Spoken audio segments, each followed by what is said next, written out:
नमस्कार दोस्तों, आज हम बात करने वाले हैं प्रमुख आंदोलनों के बारे में।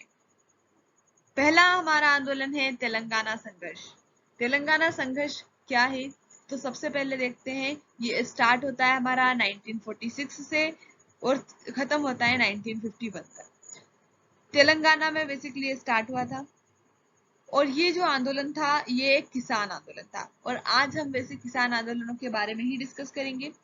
आंध्र प्रदेश में ये जमींदारों एवं साहूकारों के शोषण की नीति के खिलाफ तथा भ्रष्ट अधिकारियों के अत्याचार के विरुद्ध प्रारंभ किया गया था। तो देखिए, जो आंध्र प्रदेश राज्य है वो अब 2014 में तेलंगाना उससे अलग हुआ है। इसलिए जब ये 1946 का आंदोलन है तो ये आंध्र प्रदेश राज्य में हुआ था, लेकिन ये जो तेलंगाना है, तेलंगाना में ये ज्यादातर इसका इन्फ्लुएंस था, तो इसलिए इसे तेलंगाना संघर्ष कहते हैं। और ये जो आंदोलन था वो स्टार्ट हुआ था साहूकारों और जमींदारों के खिलाफ, उनकी शोषण की नीति के खिलाफ, और जो भ्रष्ट अधिकारी थे वो जो अत्याचार करते थे उनके खिलाफ। जमींदारों के बारे में और साहूकारों के बारे में हम जानते हैं। तो साहूकारों का मतलब होता है कि जो किसानों को कर्ज देते थे, और जमींदार जो रहते थे वो उनसे लगान वसूल करते थे। तो ये जो इनकी शोषण की नीतियां थी, इनके खिलाफ आंदोलन किया गया था। और ये जो आंदोलन था, ये इसका मुख्य कारण क्या था? कम कीमत पर गल्ला वसूली, यानी कि जो किसानों की जो भी अनाज रहते थे उनको कम कीमत पर खरीदा जाता था। तो इस वजह से ये आंदोलन हुआ था। ये आंदोलन की आप इमेज देख सकते हैं। नेक्स्ट हम देखते हैं तेभागा आंदोलन। तेभागा आंदोलन 1946 से स्टार्ट हुआ था बंगाल में। इसके जो प्रमुख नेता थे वो थे कंपाराम सिंह और भवन सिंह।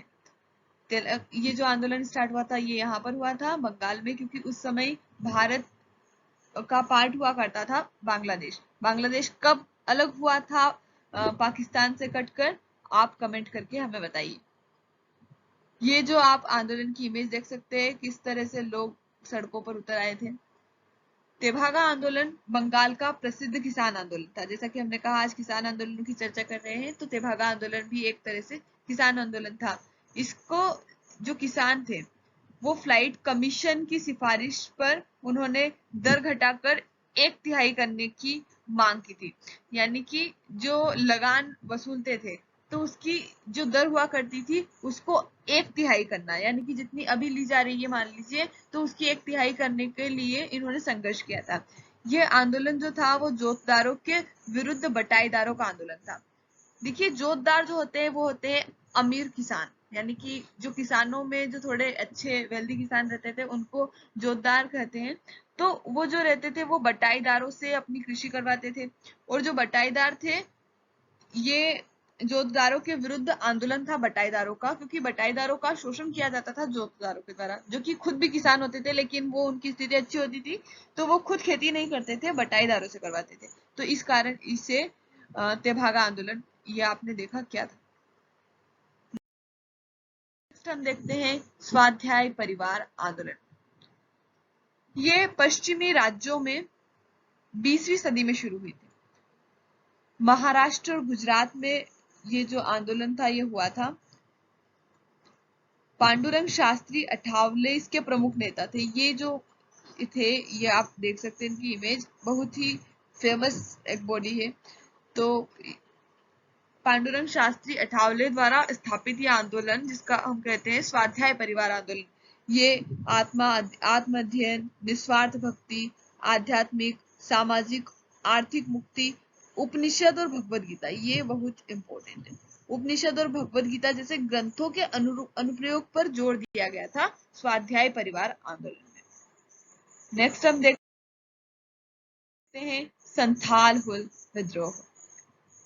ये जो आंदोलन था हमारा, या विद्रोह हम इसे कह सकते हैं, 30 जून 1855 को स्टार्ट हुआ था।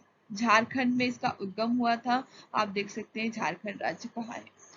सिद्धू और कान्हू, ये जो दो भाई थे, इनके द्वारा यह आंदोलन स्टार्ट किया गया था। इसके प्रमुख नेता थे सिद्धू और कान्हू। जिस दिन झारखंड के आदिवासियों ने अंग्रेजों के खिलाफ हथियार उठाया, यानी कि विद्रोह किया था, उस दिन को हूल क्रांति दिवस के रूप में मनाया जाता था। यानी कि ये जो दो भाई थे, ये आदिवासी संघर्ष था, क्योंकि संथाल जो है वो आदिवासी है और उन्होंने इन अंग्रेजों के खिलाफ हथियार उठाए थे, क्योंकि उनको उनकी जमीनें भी छीनी जा रही थी, जबकि इनको बसाया भी अंग्रेजों के द्वारा ही था। तो ये जिस दिन इन्होंने हथियार उठाया उस दिन को हूल क्रांति दिवस के रूप में मनाया जाता है इनके द्वारा। ये इस युद्ध में करीब 20,000 आदिवासियों ने अपनी जान दे दी थी। इन्होंने विद्रोह किया था, लेकिन बहुत बड़ी संख्या में आदिवासी मतलब उनकी जान चली गई थी। तो ये जो संथाल विद्रोह था ये झारखंड में शुरू हुआ था, ये आप देख सकते हैं।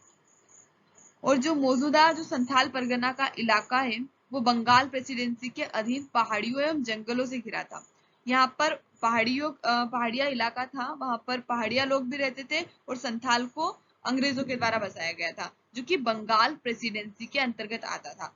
तो इन्होंने जब बसाया उनको, तो धीरे धीरे इनको दामिन ई कोह के नाम से एक जमीन इनके नाम, मतलब इनकी जितनी भी जमीन थी उसको दामिनी कोह कहा जाता है, और उसमें इनको बसाया गया था। लेकिन धीरे धीरे इनसे मतलब ज्यादा लगान वसूल करने लग गए, और फिर ये अगर उसको चुका नहीं पाते थे तो इनकी जमीनें वापस जाने लग गई, तो इसलिए इन्होंने संघर्ष छेड़ दिया। यह हमारा संथाल हुल विद्रोह है। अब हम देखते हैं बिरसा मुंडा द्वारा चलाया गया उल गुलान आंदोलन। ये 18वीं से 20वीं सदी तक चला था और बिरसा मुंडा इसके प्रमुख नेता थे। आपने ये तस्वीर तो जरूर देखी होगी। अभी हाल ही में बिरसा मुंडा जयंती भी गई है, तो आप कमेंट करके बताइए बिरसा मुंडा जयंती कब मनाई गई थी। देखिए, मुंडा आदिवासियों ने 18वीं सदी से लेकर 20वीं सदी तक कई बार अंग्रेजी सरकार और भारतीय शासकों जमींदारों के खिलाफ विद्रोह किए थे। जो आदिवासी रहते थे वो अंग्रेजों के खिलाफ विद्रोह करते ही रहते थे। छोटे मोटे विद्रोह वो हुआ करते थे, क्योंकि उनकी जमीनों पर और उनके जंगलों में बहुत ज्यादा उनका यानी कि शोषण किया जाता था, तो इसलिए वो विद्रोह करते थे। बिरसा मुंडा के नेतृत्व में 19वीं सदी के आखिरी दशक में किया गया मुंडा विद्रोह 19वीं सदी के सर्वाधिक महत्वपूर्ण जनजातीय आंदोलन में से एक है। इसे उल गुलान महान हलचल नाम से जाना जाता है। उल गुलान का मतलब क्या होता है? महान हलचल। ये भी एक जनजातीय आंदोलन था और बिरसा मुंडा द्वारा चलाया गया था। हालांकि मैंने आपसे कहा था कि हम कृषक आंदोलन के बारे में देखेंगे, लेकिन कृषक आंदोलन के साथ साथ जनजातियों के आंदोलन भी उनसे ही कुछ जुड़े होते हैं, तो आज हमने उनके बारे में भी डिस्कस कर लिया है। आगे हम ऐसे ही किसी और इंटरेस्टिंग टॉपिक के साथ आपके साथ आएंगे। तब तक के लिए धन्यवाद।